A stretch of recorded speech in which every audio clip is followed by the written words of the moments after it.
Welcome to Political Therapy. My name is Braxton Wilhelmsen, and today I have a guest with me. His name is Jordan Turner. Jordan, welcome to the show. Hey, thanks, Braxton. Why don't you go ahead and introduce yourself, give us a little background so we know a little about you and who you are. Yeah. So I am 26 years old, grew up in the Boise, Idaho area, moved down to Utah for school, and with a short stint in Idaho after school, I'm back in Utah working remotely for my dad's software company, and we love it here. So just for the audience, so that you know, for those few lovely of you who have listened to my previous recordings, I haven't really been giving a lot of my own personal take on things, and as I move into this conversation with Jordan now, I want to just let you know that I'm working out sort of this system, and I'm enjoying that process, and part of that is feeling that I want to include more of my ideas and be more present in these interviews, and so we're going to try and take that direction this time. So Jordan, I want to get into political topics with you. Obviously, Sure. This is it's called political therapy, so that's the kind of thing we talk about generally. So I want to start out there, and if we move somewhere else, then that's great. But we'll start out, and I just have you been watching the recent debates or following the election, or do you know much about the candidates that are running right now for president? I've casually followed the race and the candidates and their stories and their history. I watched the first Republican debate almost in its entirety. I've watched pieces of the first Democratic debate. Mm-hmm. I know we watched one of the Democratic debates together with a lot of interruptions. Yeah, we did. But okay. Yeah. So what's your take on the current candidates? Who are you looking at that seems interesting, and why?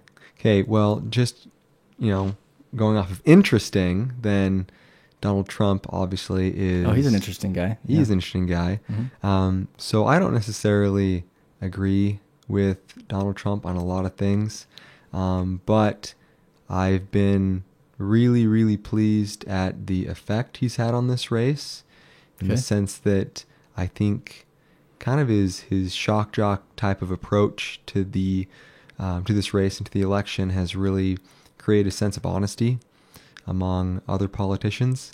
I think it's forced these politicians out of their comfort zone.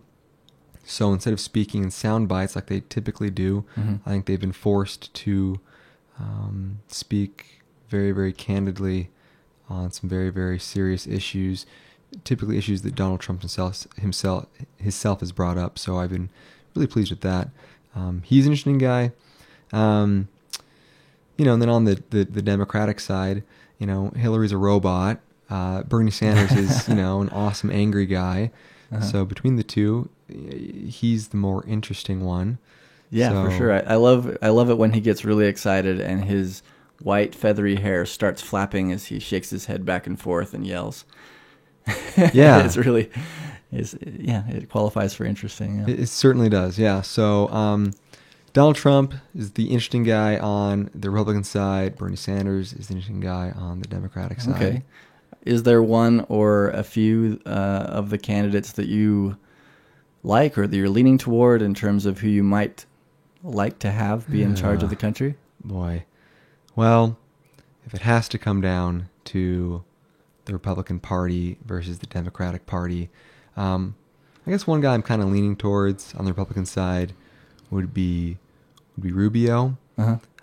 He really comes across almost JFK-esque, if you know what I mean. Oh. Very, very young, very suave, very presidential, very calm. I think a measure of calm is much appreciated in this particular race, so I've liked that. On the Democratic side, I like Sanders more than I like Hillary. I just think that Hillary's got a lot of baggage, and I think that Bernie Sanders has a lot of ideas, although radical. Could implement some perhaps much needed change. So I suppose I'm leaning, towards Rubio and on the Republican side and Sanders. Okay. Well, you said if it has to come down to those two parties? Mm-hmm. Is it like, well, I don't really like either of them, but this is just what I've got? Or, I mean, what are your feelings about it? Is there another party you like better that you wish would get more representation? Or what do you... Unfortunately, I think by nature, politics is kind of scummy. Okay. And, I think, between... Given the choice of Republican and Democrat, it's kind of like you're choosing between the lesser of two evils. Mm-hmm. And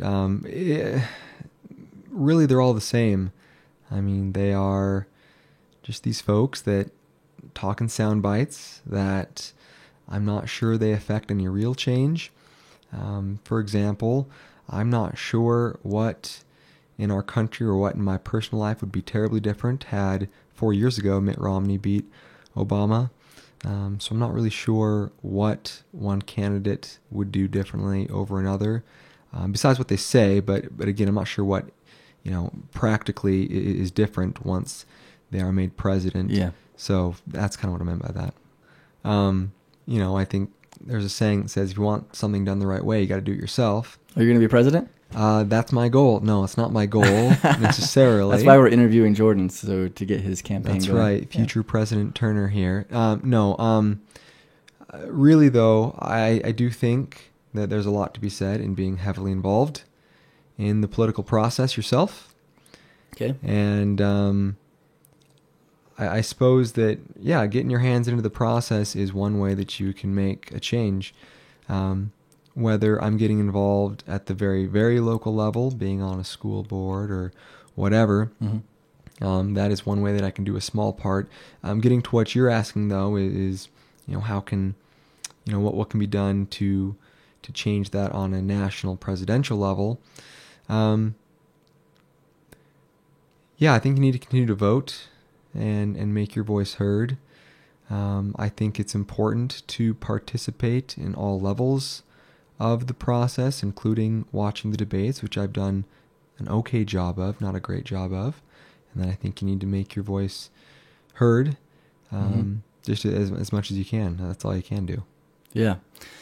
Yeah. So I hear this question all the time. If you just have a feed on Facebook, and if you're a business person or a freelancer or something, a lot of times, like I am, you'll have a huge friend list, a lot of people you've never even met or heard of, but they're your friends because you want them to follow and see your posts.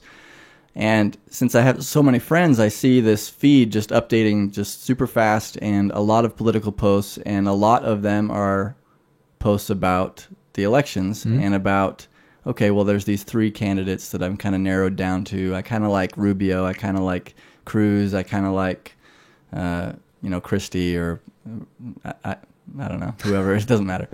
Anyway, it's always people talking about this. Do you like Trump, or posting things that he's said that they don't like and stuff. Right. For me, the question is so far out of my thinking that I often just have to tilt my head back and close my eyes and sigh. I'm just like, ugh. I have nothing to say about that. Right. I don't even know where to begin, because for me, if someone asks me that question, it's going to take an hour for me to explain. It's going to take me forever to explain. I don't like voting for one of these guys is so far away from any interest that I have and any philosophical or political ideology that I hold that, I can't. It's like a trick question, and it's like, to me, it's like looking in the toilet and seeing a bunch of, poo in there, and just standing there and trying to figure out which one's the most edible. And then, where I'm at, I'm like, let's go to the kitchen and look in the fridge for some food, because I think that would be better. Sure. And the question always comes up if you start talking, not about poo, because people don't know what I'm talking about. But when you start saying that, maybe there's an option outside of Republican and Democrat, like you were saying, yes, then that's why explanation is required, because they're like, well, what are you talking about? Well, certainly. And you have an ideology. For sure. I think too often on Facebook, or just in general, people, for whatever reason, feel very, very comfortable and confident speaking way outside of their competency. Okay. We see that all the time on Facebook, people spouting off these opinions where they don't have really much foundation to stand on. They don't really know what they're talking about. Mm-hmm. And so it's funny when, people say, hey, I've narrowed it down to this, this, and this. And really they don't know the crux of that person's platform or whatever. Yeah. And certainly, to a degree, I fall in that category as well. Well, I think we all do. I mean, nobody's perfectly right. And I hear sometimes too, people will make this argument like, you have no room to speak because you haven't, you don't even know. Right. Like you haven't read enough books to be able to vote, even. basically. Yeah. Right. And that's not my position, and that's not the law. Sure. The whole point of universal suffrage is that even the uneducated people Correct. get to vote. So right. Anyway, go on. No, that's really important.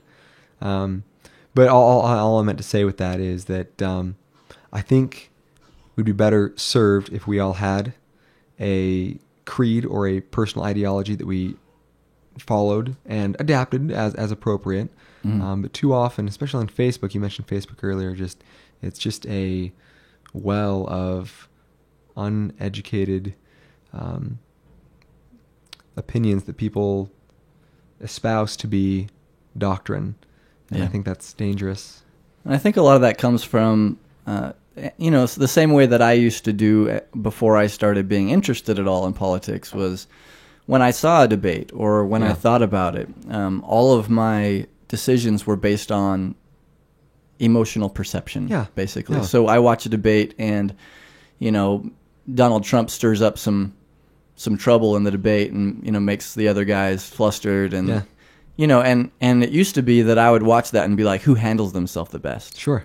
Who's the one, Mitt Romney, he really looks like a president. You start thinking in these terms because you have no idea about the implications of free college for everyone or, totally. Whatever the actual issue is. And so you're like, I don't know what the difference is between these guys. And honestly, no matter how educated you are, you're not going to know what the difference is because there's not much of a difference. Right. But since it's hard, it's much easier to just be like, look, Donald Trump's kind of immature. Doesn't seem like he'd be great. And Chris Christie's kind of confrontational. He seems kind of like a mean guy. And, you start thinking in these terms, and then, okay, I've narrowed it down to a few guys that I could stand to, like, go to lunch with and have a conversation. Right. And that starts to be... But honestly, when someone's in charge of the country, it shouldn't be about who is nice. Agreed. Because you can be really nice and be a liar, and you can be really nice and do shady things behind, closed doors.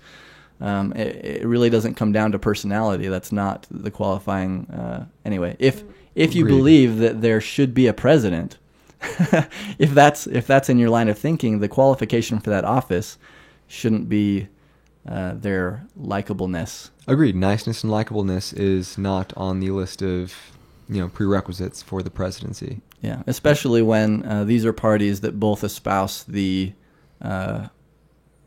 sending of missiles to kill people overseas and such. Okay. Because, if you're like, I want a guy who's super nice. Like, if he was holding a baby, I would trust him with my baby. That's nice, but this is somebody that you, according to your Republican or Democratic platform that you're voting for, is going to kill innocent people, right. Whether intentionally or not. So you need to vote for somebody who is competent and somebody who is intelligent and somebody who is highly ethical. I think the highest qualification for any political office should be the intensity of their conscience. Sure. Yeah. But how do you measure that, really? So yeah, there's difficult litmus tests for that. Yeah. Yeah. If you get really down to the basic level, when someone says, do you support Trump? To me, it's like, well, why are we trying to pick who is going to take our money? Why are we trying to pick who is going to lie to us to keep us in check? There has to be, if you're the government and you need that money because your budget keeps growing, there has to be somebody that you put in charge, and part of their job is going to be to keep the people feeling that line has not been crossed. Right. And so to me, part of this whole presidency thing is that's kind of what it is. It's like, okay, I was born into a contract I never signed and I don't agree with, and I'm paying a lot of money to an organization that's doing things that my conscience isn't comfortable with. And there's nothing I can do about it. So what I'm going to do is I'm going to cast a vote that I don't believe makes a difference for a candidate that I believe is lying to me, who, according to the track record of presidents, is going to do the same bad things in the future. So that's kind of dismal, right? Well, you're making a lot of assumptions here, but yes. Okay, so tell me about some of the assumptions I'm making. Well, you're making the assumption that our president or our government regularly and I guess necessarily lies to us. I do assume that, yes. Okay. You're making the assumption that our government, and this is probably accurate, that our government regularly kills innocents abroad. I assume that, yes. Okay. Uh-huh. In between the lines of what you're saying, you are assuming that part of our president's job is to, in a way,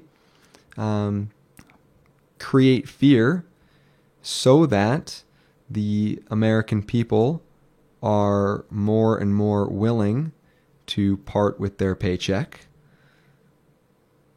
Yeah. Okay. And fear is just one tool. There's others. Sure. Right. So it's not just that. I mean, there's pitting us against each other so that we pay attention to our little rivalries socially instead of to the whole situation as a unit together. Okay. So you can read about this stuff in Machiavelli's The Prince. Okay. Yeah. So really, you're kind of assuming that government is circular, that we elect someone who, through fear and other means, takes more and more of our money to sustain this government where we elect somebody who takes more of our money. Yes. Okay. All right. Yeah. No, that so Uh-huh. you used this word earlier, dismal. So yes, that is dismal. That is very, very dismal. So it's dismal, and when you think about it, it's like, well, that sounds unpleasant, right? Okay, sure. Does that mean it's not true necessarily?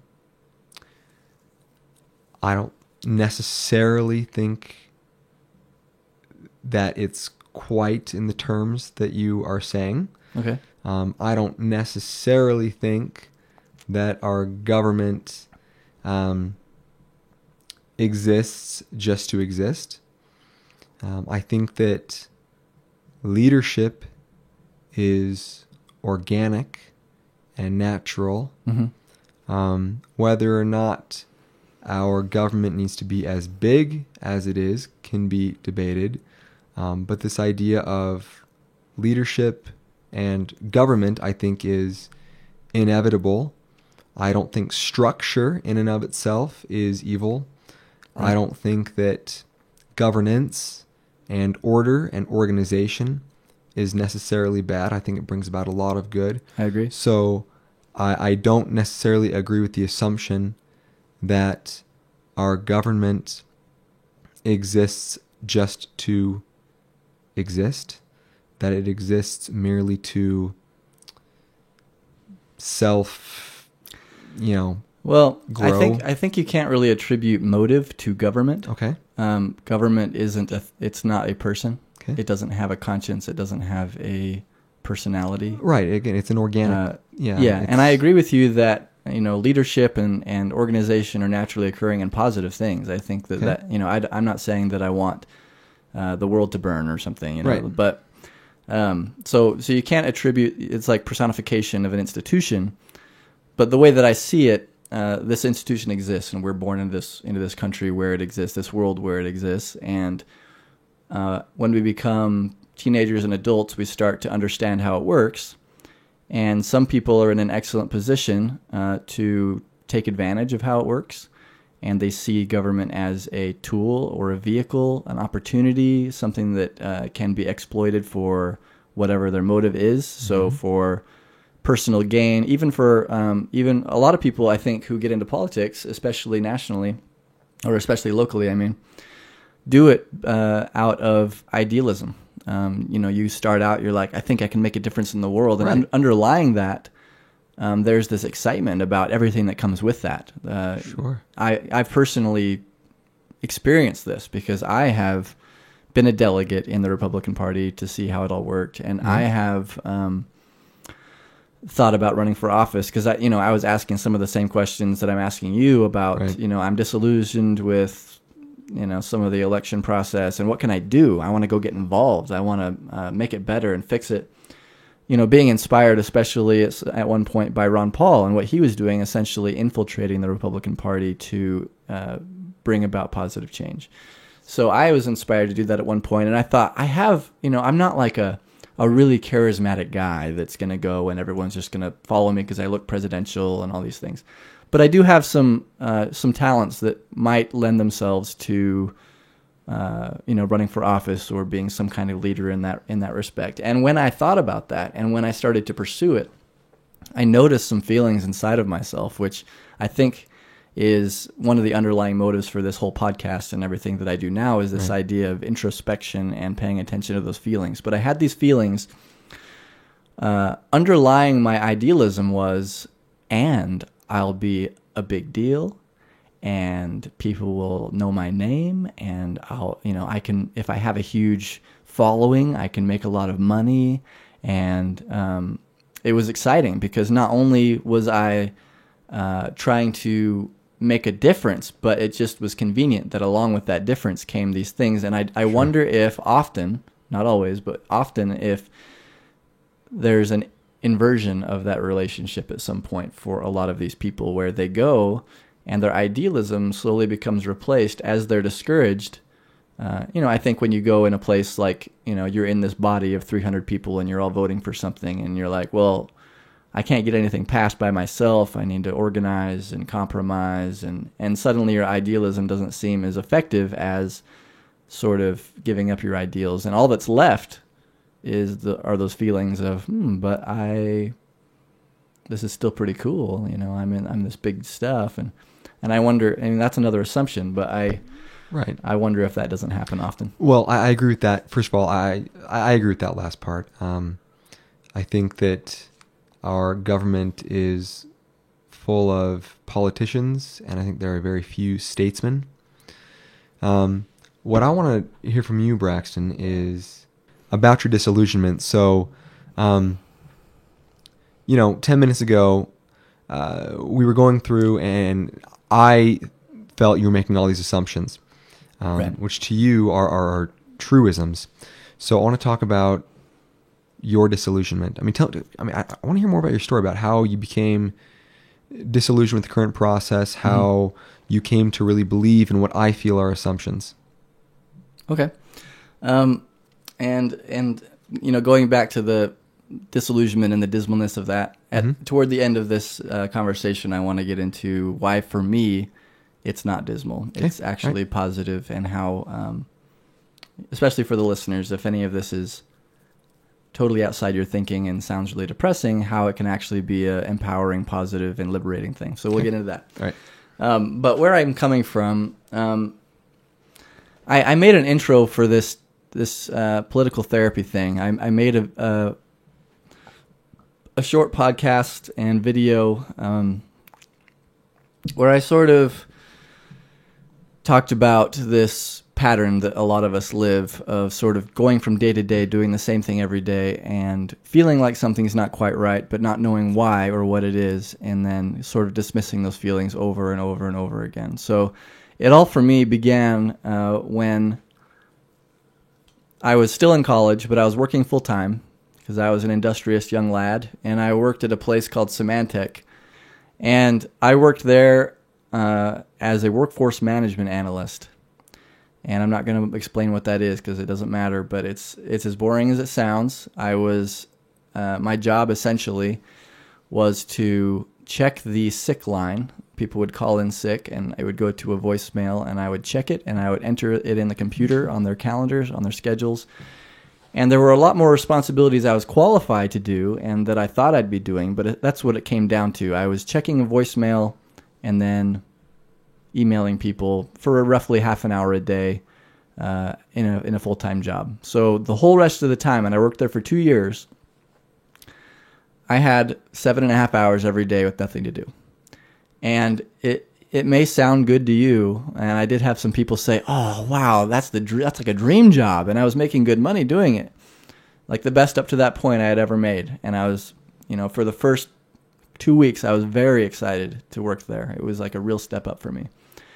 But for that 2 years, it essentially sucked my soul out of my body and made me feel just worthless. I was not only doing nothing with my life, with a third of my life, 8 hours a day, that's, do the math. And then I was being paid to do nothing. So not only was I doing nothing, but I felt dishonest because I was being paid a significant salary. For me, it was a significant salary, and sort of betraying that salary by just sitting there. And I tried to pass the time. I played games on Facebook. I was a little younger, and that was like all I could think of to do. But, you run out. There's only so many games on the internet, and I played them all. And then I got, I realized at some point I could listen to music while I played video games. So I did that. And then I started listening to YouTube while I played video games, and I started doing that. And I was just feeling so drained. It was really frustrating. And at this point, I wasn't into politics. My whole experience with politics was a class in college I had taken my first semester. It was a social studies class, and I had to write a short paper on the candidates at the time. I think it was 2008. And I wrote my little paper and forgot about politics. So at this job, years later, I was just sitting there, and some of the YouTube videos that I got watching, I was like, well, maybe I'll find out who some of these candidates are again. And I started watching debates, and there was a candidate in there named Ron Paul.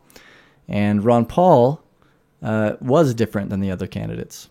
And he seemed a little, his presentation wasn't very good. He was a little bit older. The way that he talked, he kind of rambled about things. He wasn't very presidential. He didn't look like a president. He didn't really talk like a president. He's kind of small in stature. He's kind of older. He wasn't what you think of when you think of a president. But I followed his campaign and other campaigns, people's cell phone videos at rallies and things like that, all the way up to the Republican National Convention. And I watched the Democratic National Convention as well, because I try to be... I tried to learn both sides of issues so that I'm not just jumping on a bandwagon all the time. So in the process, in watching how the media treated him differently from the other candidates, and watching how, learning what he was doing, that there were certain rules in the Republican Party that determined who gets to speak at the convention, and learning that it's delegates that decide who the president is. I didn't know that before that. I thought it was us voting, and then there's some kind of electoral college thing that happens that I don't know anything about, and somehow our votes count.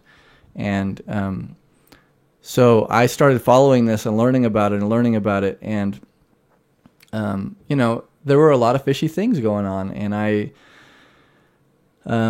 wasn't like this big Ron Paul fan necessarily. I was just somebody trying to learn about this. But as I saw all these shady things, it made me wonder, why is this happening to that guy? Why, when he goes on the news, do they start every interview by calling him, people say that you were crazy. They would start interviews that way, and they didn't do that to the other candidates. So these things all piled up until at the national convention finally, he had obtained the number of delegates required to have a speaking role at that convention, and he wasn't going to be the nominee. He wasn't going to be the one, in the finals, I guess, in terms of elections. It was Mitt Romney, but he had obtained enough delegates to have a speaking role, which would have given him a certain amount of legitimacy in that party. And at the convention, when it started, they had a motion to change the rules to raise the number of delegates that you need it's the number of states that you need a majority of delegates in order to have a speaking role. So they held the vote, and it was the kind of vote where you just shout. You shout your vote because it's a really big group of people. So, picking up little pieces of paper with all their names on it would take forever. So they just have a shouting, a vocal vote, and it was roughly equal, if not in favor of Ron Paul. And, there's video of this that you can go look up and watch, and if it's not clear who's the winner, then you do another vote. You do it again. And then if it's not clear again, then you do a written vote. I mean, there has to be a concrete, really easily discernible, agreed upon result in these votes. So that's the whole point. This vote being whether or not he would be able to speak. Correct? Whether or not to change the rules. Okay, got it. Okay, right. got it. To increase the number of states you have to have. So, anyway, that's what should have happened, but they didn't do that. So John Boehner was the chair. And he got up, and he was at the microphone, and he was the one conducting the vote. And after the first vote, it was unclear. But he said, the yeas have it, and, he closed the motion. That was it. And so I didn't think anything of it. I mean, you can't prove anything, right? And so it was frustrating because it was like, I don't know. I'm watching this over and over again, and it's clearly not obvious who the winner was. I mean, it was pretty divided. And after he said the yeas have it, there were a lot of people in there that were like, boo, there was this big ruckus, of course, because they're all radicals and infiltrators, which is true. But I watched a video later, I found, as I was just kind of passing my time at work. And in that video, there was a television that was the teleprompter for John Boehner. And someone in the crowd had held up their cell phone and filmed that teleprompter during that moment. And so I'm later watching this from a different angle, essentially, where it's a cell phone view of the teleprompter. And on the teleprompter, before the vote is even done, it says the yeas have it on the teleprompter. And then it goes on, and he says all the things that it says on the teleprompter after that. So that moment was really big. That was one where I was like, okay, so first of all, it's not us voting that matters. It's these delegates. Second of all, and I don't think that's necessarily a problem if the delegates are voted in the caucus system by us. But that's not the case in most states. And then it all goes to this convention in the Republican Party, which is not a government organization. It's a private organization, and they make their own rules. And they have their own agenda. And so all of our votes are funneled into Republican and Democratic parties, and they control our votes. And then when we vote, our delegates vote, the results of the vote are already determined on a teleprompter, and that's what gets read, and that's what passes. And if that's how they handle the changes to rules, why would they do it any differently with other votes? And anyway, there are just a lot of shady things, even with people taking the boxes of ballots from their local voting stations and counting them privately when that's against the law. And I mean, there's video of this. It's not something I'm assuming or making up. And then in the Democratic National Convention, the same year, they had another similar vote for changing rules, but it wasn't to keep out an insurgent candidate. It was to put God back into their charter, the party's charter, because they had taken it out because a lot of liberal people aren't into God and religion. It's just the demographic. And so that apparently had been taken out at some point. But Debbie Wasserman Schultz, who's the chair of that party, is one of the biggest proponents of the Jewish lobby that there is. If you ever watch the news with her on it, there will not be an interview with her where she doesn't talk about it. And so she put out a motion to change the charter to include God and Israel back into the charter and to basically make it make a statement in there that says that the Democratic Party supports Israel. Sure. So they did a motion for that. And in that one, it wasn't even close. It was absolutely clear what the result was in their vocal vote. And it was no. I mean, it was probably twice as loud as the yeas. Okay.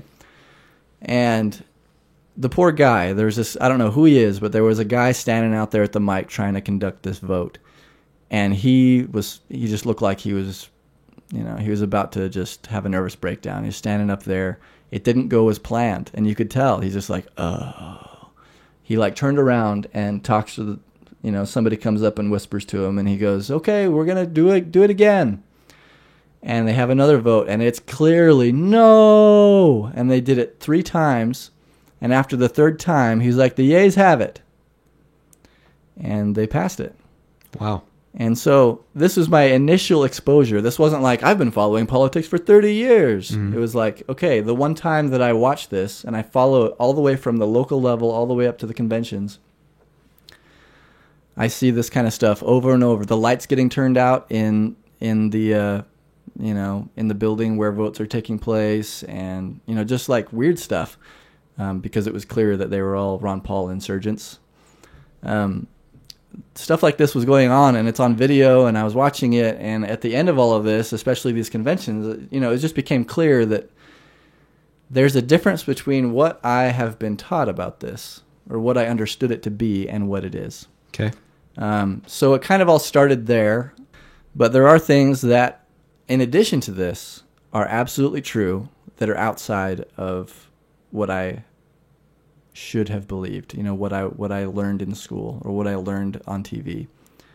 And I just kind of pursued that. And, it's like, if I know that there's this mismatch between my knowledge and between my education, that's not something you can just say, well, that's strange. Well, I'm just going to keep going about my business. When you start to learn those things, it's like, well, I got to know it all. I got to know more. And then when you learn a lot of those things, especially those big ones that make, it just takes this whole sort of system and takes you out of it. And you're like, I can't rely on this thing. Suddenly, you have to do something about it. And then it all comes back to the question that that we talked about before, like, well, what can I really do? And so that's why I was asking, if you feel like, Republican, Democrat, they're not great. I don't know what I want, but what do you do? That's really, it really comes down to that. Once you, even if the level of your disillusionment is just, they're just not great. I don't know I don't feel like they represent me. It's just a difference in degree. At that point, it's like, well, okay, I'm not being represented. So what do I do? What do you do? Are you asking me? Yeah. What do you do? Boy, Braxton. What do you do? I don't know. You can't be violent. No, I don't think that's an option. Because it's not a moral option. Yeah. And for me, I've thought about this extensively. Don't come get me, national security people or whatever. But I thought about this extensively. What can I do? And violence isn't consistent because the place that I am is in a very, very principled place. I no longer care about ends. I only care about means. And so, I'm in a place where you're like, if you say, that wouldn't work because who would build the roads, or that wouldn't work because, then bad people could run amok. I don't care about any of that stuff. If the means that I have to take to achieve an end are unethical, then I'm not going to do it. So that's the place I'm coming from. Okay. All of my political ideals stem from this idea. I want to have a clear conscience. That's it. That's all I'm shooting for. And if, in order to have this great standard of living we have, someone overseas has to die, or if I want to have free college, we have to forcibly take money from other Americans so that they can give it to me, that's not ethical. I don't want to do it. So it's all coming from that place. So if I'm like, okay, well, I don't like how things are, how can I change it? And it comes down to killing people and doing violence. Well, that defeats the entire purpose. Because we're already doing that. That's what the system is. Anyway, so that's kind of how it's like a strange place to start from. But so violence is out of the question. What else can we do? Okay, well, first of all, the goal of your platform, I guess we could say, is a clear conscience. Yeah. So the answer to your question is, what can we do that keeps your conscience? Yeah, what ethical thing can we do to make change? Okay, well, Positive change. having a podcast. Oh, Um, that's a good idea. yeah, posting on Facebook. Just I think every movement initially is a most movements, most sincere movements start out as a grassroots movement, Mm-hmm. where it starts by you talking to your neighbor, to me, Okay. and you talk to your family, and you talk to those around you that you care about, and as you are with kindness and with a clean conscience able to convince others of your sincerity, etc., then your ideology spreads and eventually have a revolution, hopefully a bloodless revolution, on your hands. So I guess the answer there is to spread your message. Mm-hmm. That's one. Two would be to run for office, I suppose, to form your own party. I suppose that would be an option. I don't know. I mean, I'm sure you've got some ideas here. Come on. Yeah, you're right. Of course. I just wanted to make sure that you had all the I'm possibilities contributing, I out hope. there. Yeah. I mean, yeah. Okay, so podcast. That's essentially. I mean, there are more reasons, but that is probably the biggest reason that I'm doing this is because it's what I can do.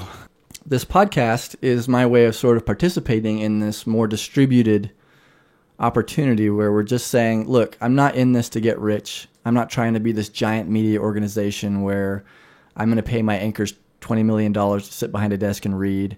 I basically what really matters is that there are people working together in a crowdsourced way who are really genuinely dedicated to their message, and they are getting true information and disseminating it without these giant institutional structures. And the reason that's important is because it brings with it credibility in my mind. It brings with it something that you can trust, because you can look into these individual people and they are accountable for what happens. When you get into limited liability corporations, nobody's liable. That's what limited liability is. If somebody lies, if there's libel, if there's lawsuits, if there's crime, if anything's happening that's, if they're faking news reports or something, not that could possibly ever happen, but if that happened, there isn't a certain person who's like, oh no, my business venture is going to fail if my company has a bad reputation. There's nobody that's liable. It's just a big idea that people go and they get paid by. But when you have all these little individuals, if somebody betrays the community, people that trust and support them on an individual basis, when that person is found to be betraying their values or, participating in immoral, unethical conduct, they're out. They will never be trusted again. The internet is very brutal when it comes to reputation. And I feel that while that sounds harsh, it is exactly what we need, because, what if the politicians lived in that world? What if a politician, by lying and being caught lying one time, was completely out of the politics community, for the rest of time because they violated the trust? We don't live in that environment at all. So this is a way that I can nonviolently and ethically share ideas.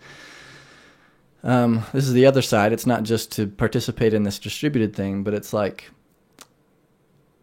I have learned certain things that have made me feel that instead of relying on this big institution government for my healthcare, my financial success, my home, my, everything, my education, all of this, and relying on the sort of roadmap that I was given as a child, that if I go to school and work hard and get good grades and follow instructions, that when I graduate I can get a great job, which turned out not to be true. I do have a great job, but it has nothing to do with school. That turned out to be false. I can't rely on these things, or else I'm going to end up being a workforce management analyst sitting in an office for 8 hours doing half hour of work, because that's what the government's roadmap gave me. And not even that. So for me, what it has done, learning new information, is it has made me rely on myself. I'm like, oh, I need to take ownership and responsibility for my own success, my own learning. I need to take ownership and responsibility for my own creativity and become the man I want to be, independent of outside forces. I need to, basically take my own life by the reins and make of it what I will, because it's not part of a greater collective. I'm just me. And it has made me think about ethics. It has made me more aware of when I'm living in a way that is not consistent with my values. Because there are lots of things, and if you haven't thought in these terms, you may not be aware of these things, but there are a lot of things we do, and that I still do because I haven't figured out what to do about it, that greatly defy the kinds of people we want to be. Greatly. And that was another thing that made a huge difference for me, was when I realized, when I learned, I saw a video of this happening in real life. It became very real. I saw actual people being killed who were not military, who were not insurgents or terrorists. They were just people being purposely killed by our military, and realizing that I funded that. And you can say, well, it happens, people are bad or whatever, but if it happened one time and I was responsible for that one time, if you killed somebody in your neighborhood one time and you're like, well, it just happened. It doesn't work that way here. And this is a more intentional thing. We're sending a military. They are trained and designed and funded and equipped to kill people. It's not a surprise. They are intentionally desensitized to killing. And if they're wantonly killing people, even against orders, they're trained to not have feelings about that until later. So anyway, to me, even if it was intentional or an accident, if someone died who didn't deserve to die, they shouldn't have died, and I funded it, that's a problem for my conscience. And people have told me, well, it's not your fault because you didn't have a choice but to pay the taxes. If you didn't pay the taxes, you would have died, and then your family would be left. So it's a moral dilemma. Do I abandon my family and go to jail or die, or do I not fund and they'll die anyway? So anyway, there's these things that are really troubling, but once you learn them, it's like, well, now I'm fully aware, at least. At least I can make an educated decision, and I can say, I am living an immoral life. And that's a starting point. I can at that point say, I'm no longer going to just go to work and come home for the next 35 years, because that's not going to be good enough. That's not going to provide me the retirement I need. And then I'm going to be taking Social Security, which is paid forcibly, enforced payment from everybody else, because I'm certainly probably not going to make enough money or pay enough Social Security in my lifetime to afford a full retirement from Social Security. And that's if that fund's even around when I'm old. So I start thinking of these things in terms of ethics instead of in terms of effectiveness. And I think that's what most people think. They're like, in terms of government. Should we have Social Security? Well, does it work? Do the numbers add up? Or should we give free college to everybody? Well, will that increase the nation's productivity and output? Will that educate more people? Will that create more jobs? It doesn't matter. It doesn't matter at all to me. Do I have to get that money by pointing a gun at somebody and taking it from them? And if that's the case, then I don't want it. So this podcast is my way of sort of sharing that information to people who want it. Because if I just go to people and I say all these things, either they won't believe me and they'll think that I'm loony, or they'll get really depressed because they're not ready for it and they don't know how to handle it. If you're listening to my podcast, hopefully it's because you know roughly the direction that I'm, in the direction I'm thinking, and you're going to approach this and receive this information more prepared for that, or already in agreement with it, and it won't be something that is deeply troubling or causes you to despair. Because the message to me of truth and of learning what's really going on is not a depressing message. It's an empowering message. It has given me a strong desire to become a better person. I have actually stepped outside of my comfort zone because of this change in me, and had conversations with homeless people. Just, I'm like, I need to know where they're coming from. What do they need? You know, before it was like, hey, here's a hot dog. See you later. You know, it was like this part of society that's just the way it is. If I help them, is it even going to be effective? Because, you know, of that thinking. Or the government will take care of them. We have programs for that.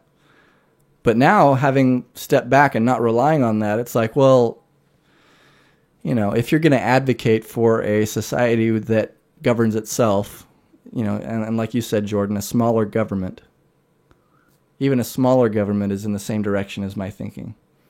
If you want that kind of life, you need to be taking more responsibility for the things that the government supposedly does now.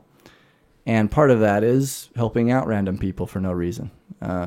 So it has made me not only want to be a better person, but it has also made me more aware of the needs of others and feel a personal responsibility for those, where before it was like, well, I just drive to work every day and that guy's always there and that's just the way it is and somebody will do it. Anyway, so hopefully I can achieve that by having a podcast where I'm sort of sharing ideas that seem unpleasant at first, but really, in a world where there was no government, you know, what kind of world would it have to be for that to work? It would have to be one where people are good, right? It would have to be one where people are taking responsibility for themselves and others. For this to work, people would have to be fundamentally and consciously moral. Yeah. Yes. So I feel like that's the natural direction that your conscience will take, and you know that you will go if you no longer rely on the government. Suddenly it's like, I'm me, and my right and wrong doesn't come from law. Law is a reflection of my understanding of right and wrong, allegedly. But in real life, if the government went away, there's still right and wrong, right? There's still conscience, there's still ethics, there's still... So it has made me consider, what does that mean? Instead of, oh, that's against the law, I won't do it. Or it's not against the law, so it's cool. Anyway, so hopefully that's some value that I can bring to the world, since violence isn't an option. And okay, so what were the other ones? You said form my own party and run for office.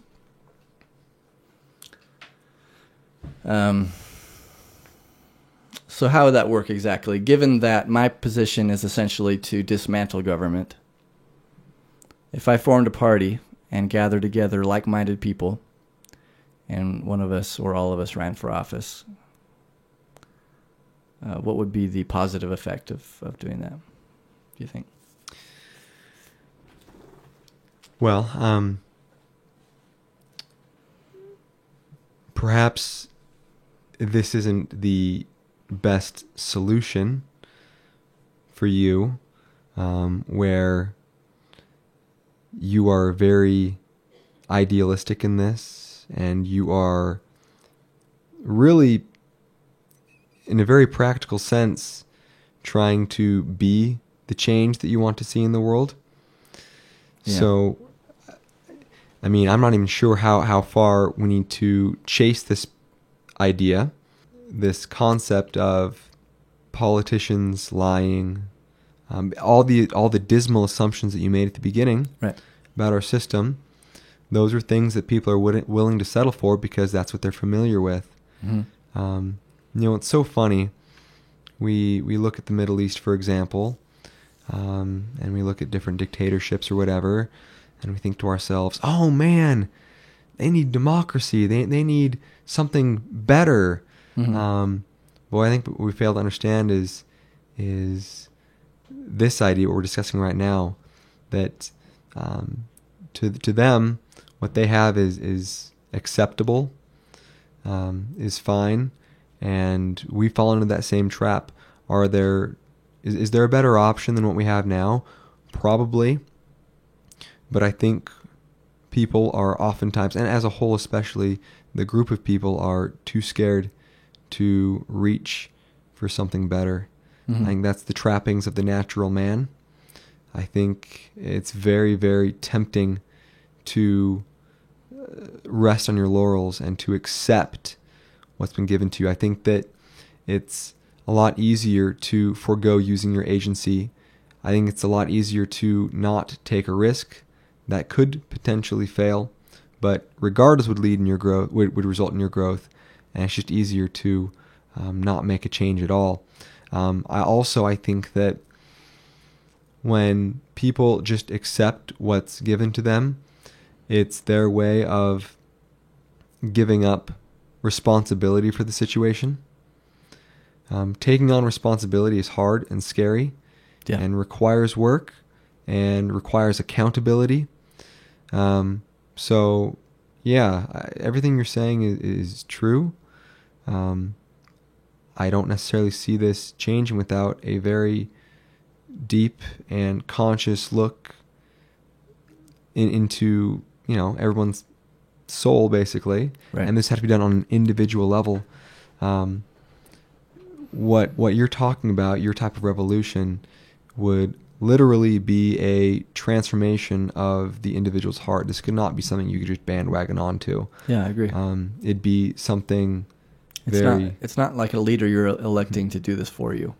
Right. It's the opposite. Truly, this would be internal, soul-searching, testimony building. Conversion is the word you're looking for here. Yeah. So, yeah. And I agree. And you made a good point, which is, that it would be on an individual level, and it would be a matter of people searching their hearts for what is really important. And I called this podcast Political Therapy. And the reason that I did that was for that reason. I perceive that in politics and in our little bickering on social media and the things that we see all the time, there is no introspection. There's no, why do I, like, for example, I had an interview with Heather Brown the other day, and she had strong feelings about the minimum wage. She felt that was a lot of people, it's an issue that makes her angry because she sees a lot of people resenting wealthy people for being wealthy. Okay. And you can argue about that and you can get mad about it and have those feelings. Well, my perception is that people don't know why they feel that way. Why are you so mad about gun control? Why are you so mad about the Second Amendment? Why are different people so angry about this? And this is a concept that I think is really important, where instead of simply repeating what we hear or getting mad about things and not understanding why we're angry about it, it's really important to me to do some introspection and to look inside. And in Heather's case, after talking about it, she realized, and she shared, that the reason she's so upset about the minimum wage specifically is because her dad, growing up, was very poor, and he resented wealthy people just for being wealthy. And he would say things that would indicate that. And growing up with that, she didn't agree. She saw that and didn't like how that was. And so she came away from her childhood with this feeling that it's not good to resent wealthy people just for being wealthy. So that came from somewhere. Now, I don't get angry about the minimum wage issue. I just think it's silly. But she had strong feelings about it. I think if we could all understand where these feelings come from and what the point of politics is in total, why do we have politics? Why do we have a government? I think that today, the reason we want Bernie Sanders real bad is because we're mad about how expensive college was. We have tons of debt, and he's the one that's saying that he's going to fix that. So we're mad, and he is saying things that feel good to our anger. Sure. We have some ethic. There's something wrong with the world, and I don't know why. Just like when I started, I'm driving to work and I'm coming home. Something's not right. Where did this 40-hour work week come from? Why am I spending more time at this desk doing nothing than I am with my kids? Why am I making so much money and providing almost no value? Something's not right, and I don't know why, and I don't know what to do about it or where it comes from. And I think that this is a place that everyone's coming from. When I say everyone, I say most people. And I think that the solution is a individual, one-by-one awakening to where we start to look inside ourselves and ask what really matters. And to me, what really matters is everything we were taught as a kid. Why do we teach our kids not to hit? Is it so that we won't get weird looks in the store when our kid hits somebody? Or is it because we believe deep down that hitting is wrong? I shouldn't punch Jordan in the face. I shouldn't take his stuff. I shouldn't whine when I don't get my way. I shouldn't, we teach our kids certain things, and why? Is it because it works in society? Because when they grow up, they have to get a job, and we just don't want them to whine to their boss because then they'll get fired? I mean, is it cause or is it effect? And I feel like if we can all sort of start to ask real questions, then we'll really understand where we're coming from. We won't get angry when we discuss things anymore. Honestly, that has left me. If somebody argues for, socialist ideals, it doesn't make me angry. I'm able to talk about it because I know where I stand and why.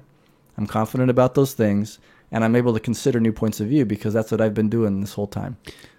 In the end, the change you're advocating is not a political one, but a spiritual and an emotional one.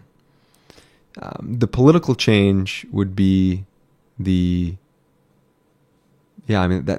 be the result of an effective individual emotional and spiritual change. So it's funny, I think, that we've been talking much of this time on a political level, mm-hmm. when in reality, the topics that I think need to be discussed would be more spiritual and emotional. How can we have that Walden-esque moment where we take a step back and live more simply? Mm-hmm. That would be the grand change, would be something individual and spiritual and emotional. And if that were to happen, everything else would fall into place, including, I feel, many, if not all, of the political changes you are seeking. Yeah, and it's funny you should bring up Walden, because if you read that book, a lot of the philosophies that he advocates are the same as those that I'm talking about. Sure, yeah. And not just in terms of simplicity, but in terms of politics. And I agree. I think that what it all comes down to, the reason that we're so passionate about this stuff and we're not allowed to talk about it at dinner is because it really begs at our basic moral foundation. It's spiritual, yeah, in essence, yes. And so if I disagree on a very fundamental issue with you, then it starts to be a really personal and fundamental difference that is much more difficult to work out. And we don't think in those terms, but that's what's happening when we get mad about gun control. No, I agree. You can't. It's very, very difficult to find someone with whom over dinner you can discuss the essence of man. Right. That's very, very difficult. And that's why religion's the same way. We're not allowed to talk about that, because that comes down to what's right and wrong and what do we do about it and where does right and wrong come from. Basic questions. Where did we come from? Why are we here? Where are we going? And those are things that people struggle with and have huge implications. And I think it's, like you were saying, there's a lot of responsibility associated with whatever your basic assumptions are. And taking on more responsibility for our beliefs and actions and things is difficult and intimidating. Right. Allowing the government to do your moral thinking for you has enabled a culture where we no longer want to change, or perhaps we see that change could be beneficial, but the idea of using your agency to choose morality is for the majority of our nation out of the question. This is a question about morality. Are we willing to take ownership and be moral people? I feel like so much of the evil in the world, not just on the large scale of wars and all this stuff. I was just following orders. I feel like so much of the evil in the world, including me sitting at a desk for so long every day, and not understanding the economics of it. It comes from just going with it. Just going with the flow, just going with the system and not asking any questions. And I'm still doing that. I have a job, and that's all right. because now I understand how that job fits into my life and in my plans. And I understand what I can do within that job to increase the value that I provide and receive, because I think in those terms. And there's been so much value. I mean, even getting that job is the result of this kind of thinking. And it was a huge improvement in our quality of life and in my prospects and experience and relationships. And I mean, it was a great improvement. There's still places I want to go beyond that, but my life has improved because of this information, and I want to share it. And that's the means.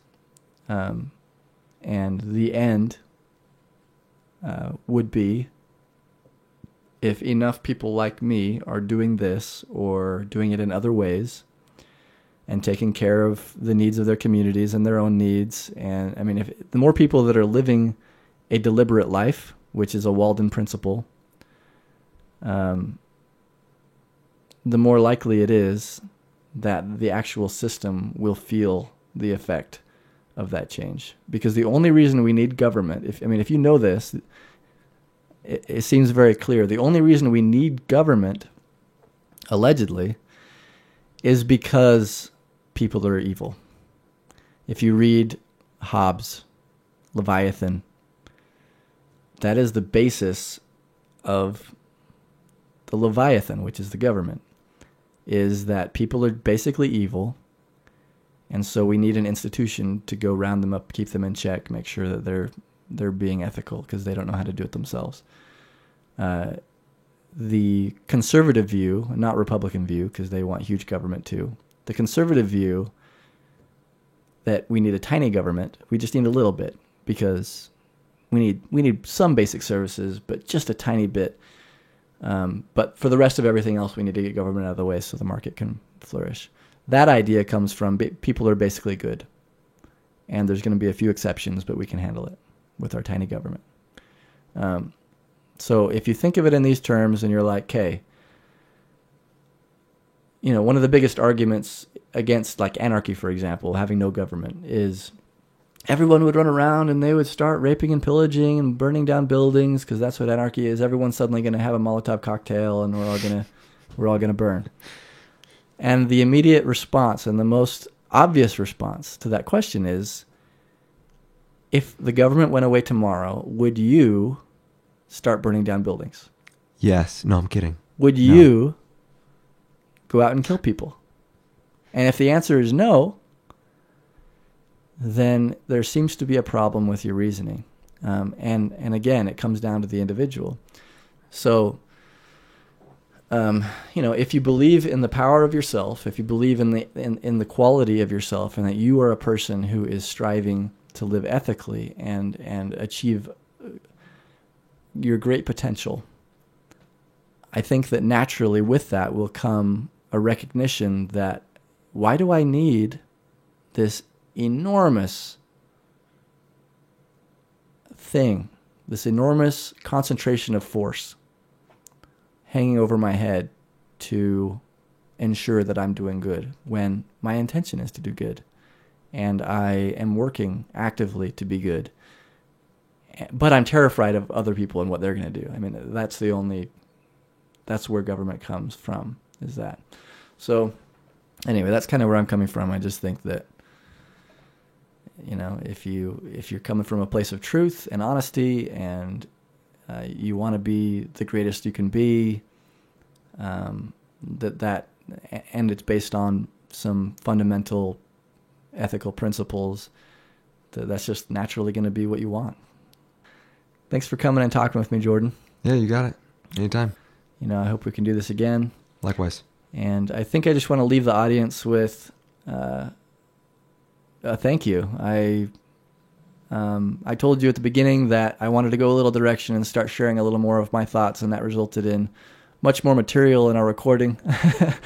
But also I just feel a lot more fulfilled at the end. Again, the conversations that we had after our recordings in the past were more like this, where we're sort of really getting into the thick of things and talking about theoreticals and just really trying to understand some relationships, and that's the thing that I want to bring to the audience. That's the thing that I want to discuss.